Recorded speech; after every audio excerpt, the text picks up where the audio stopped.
Okay, from that point hence, but how old were you from that time? I think that should be 16. Ah, you're still quite young. But now that you're of this age, Yes. do your family members do see you like, the energy you're investing in ministry? If you had invested that energy in chasing money, Ah, do they give you those okay. perceptions? From my immediate family, no, because they really believe I have a beautiful family that believes in me. Mm. They believed in me from the beginning. My elder brother, my twin sister, my elder sister, every one of them. But from my extended family, I think in 2020, sorry, 2019, I think while I was in Asaba, one of my uncles called me out of the blues and told me, I want to see you. "Why are you wasting your life? Come to Abuja. I want to send you abroad. You are wasting your life." You know, And you're so actively doing I ministry was then. actively, they were seeing that these boys is just wasting. He said, "You are a very bright boy. Don't waste your brightness for this kind of life. Come. So we'll send you abroad." I told him, "Thank you so much." And that was the end. No, even up until now, I can show you. He still sees you as someone that is still No, it's not even because if I post on Facebook, he can come and put one comment on my that is Facebook off. that is off. Just to young people that they have not understood life, they are being clouded by religion, they are being brainwashed, that kind of thing. Yes, So he's I always guess. dropping that comment on my. If he's watching me now, he would actually remember these things. He will even remember recently. Currently, there's a message on my Facebook from one of my uncles too, and that message is Chidi. Also low, I also. see this one we're doing is not hustling. In This their way mind, we're in, not working, in their mind, we are just very in lazy. their mind, you are wasting. We are just very lazy people. Hey. He started advising me. He said, try your best to come to abroad for maybe something. You can use some of these your friends. You can use Ebuka songs. Tell him to bring you to US. Tell him to just bring you. And when you get to US, Oh, we'll be find in US. find one Oyibo woman. Just marry her immediately, and then get your this thing. And then Honest you are visa. made. And I was like, thank you, uncle, thank you so much, sir. But what if it's not Go God's will see for for my you. life? Yeah. So that was the end of our conversation. So, we have a lot of these people. These are the ones I can mention. We have a lot of these people that really look at you and say, you're a young person. And they're like, there are a lot of things you can use this, your It's the life. brightness, intelligence to do. What does that mean? You're wasting your life and all that. So I think you have gotten to the point where it no longer makes you feel sad. Or does it No, still make you feel no, sad? no, no, no, no, it doesn't. It was then, it used to, but now it doesn't. I've Oh. gotten to that point where Jesus has become so real to me more than the world. So the people now, younger people coming up in ministry. Now let me use my own self now. Or how will you tell me to handle my family that is seeing my life as I'm wasting my life? I know younger girls that is making money and this is what you want to use your money for. This is what you want to Yeah. be. So how will you want me to, pivot around those problems? In the early stage of every beginning adventure, every beginning vision, Mm. there are always criticism. There's always critics. People will criticize it. Mm. If you are not open for criticism, you are not ready for life. So I think if you're going into ministry as a young person, you should be ready for this. Prepare yourself that you will be criticized. If preparing yourself for criticism would help you on how to behave when it starts happening, that's just it. Prepare yourself for it, and you can't basically enter into this thing if you have not understood your purpose. Understanding your purpose is what will make you firm. The reason why you came. Mm. If you know the reason why you came, it doesn't matter what people are saying around you. You know that this is why I came.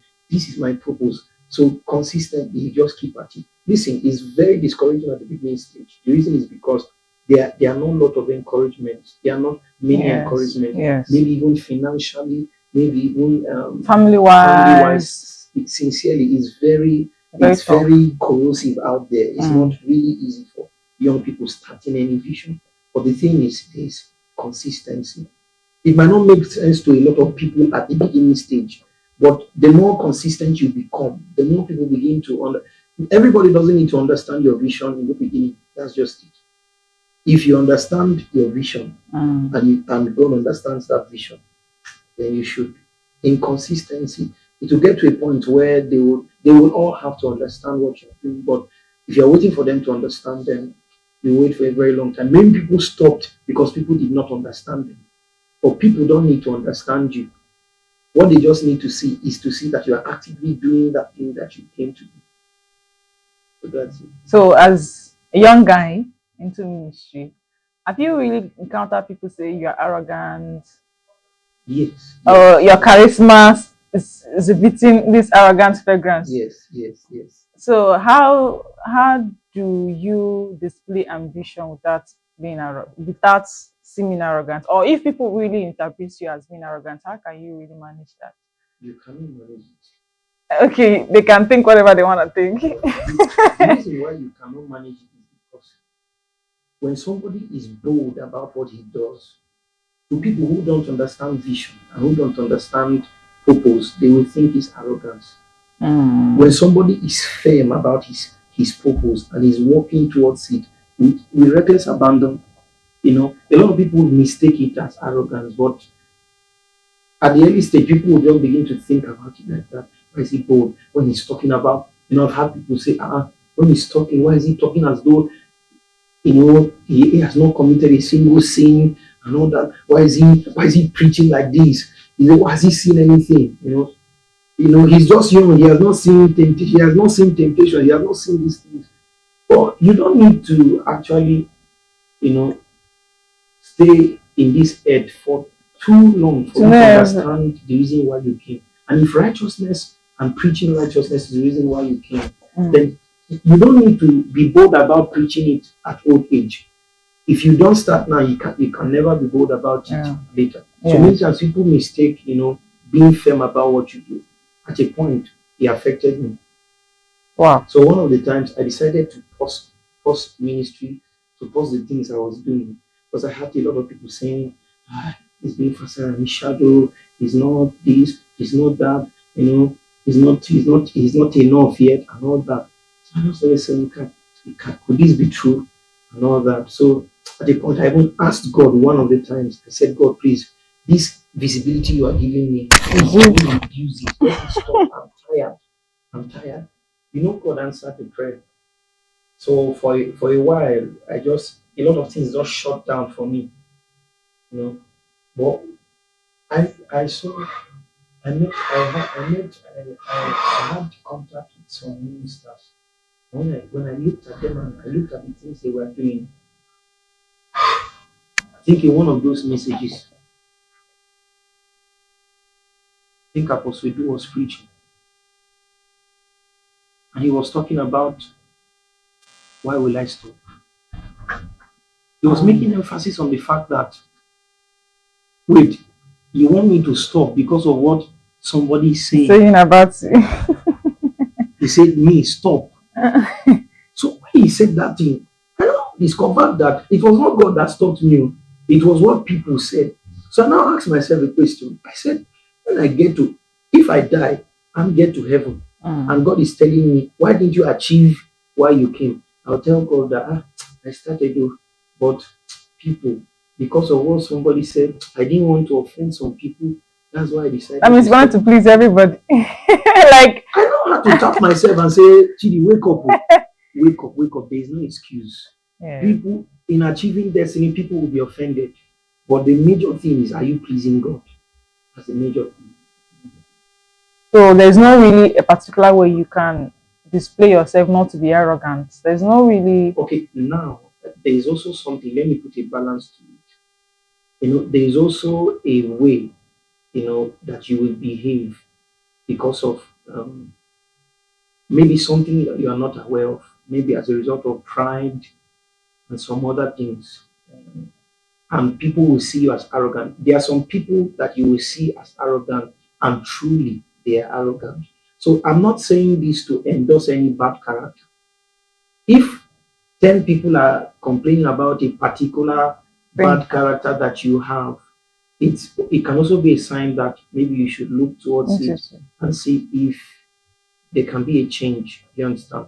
So it's not in any way to endorse, maybe, for instance, as a young minister that I am now, I'm going to be expecting, because of a little visibility that I have, I'm going to now start talking against fathers, start bringing fathers as a topic.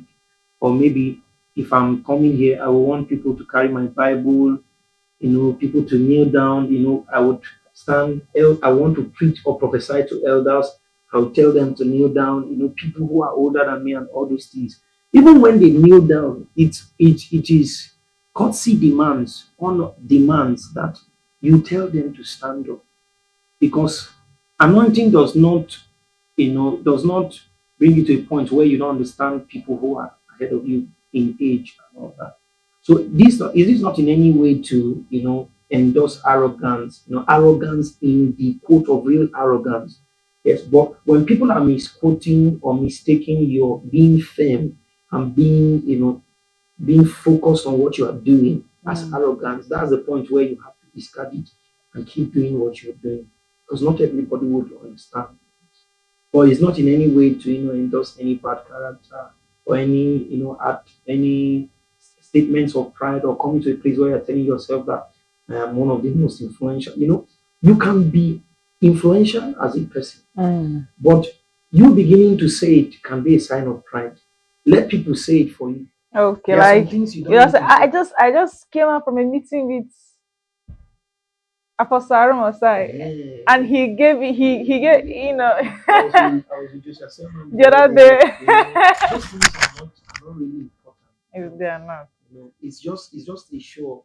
It's just a show. And some persons actually, when once they start doing ministries, to serve in a church or to be part of their local church, and just automatically becomes a no. Becomes a problem. Becomes I can't serve. I'm Especially already. when it comes to do the music industry. I think yeah, it was about there. Yeah. I used to think it's general, like, but It's difficult. because even in our local church, some persons once they start doing ministry to come back and serve in children Sure. department, Yeah. children, Yeah. you have to carry them when they poo, you have to clean Yeah. them. I'm like, oh, I don't pass this level now. It's I I know. mean, my name is Apostle John. So I can't do this shit anymore. We'll go past this stage. So in those quotes, they are really arrogant. Yes, it's arrogance. It's arrogance. We have young people who are taking titles that are too big for them.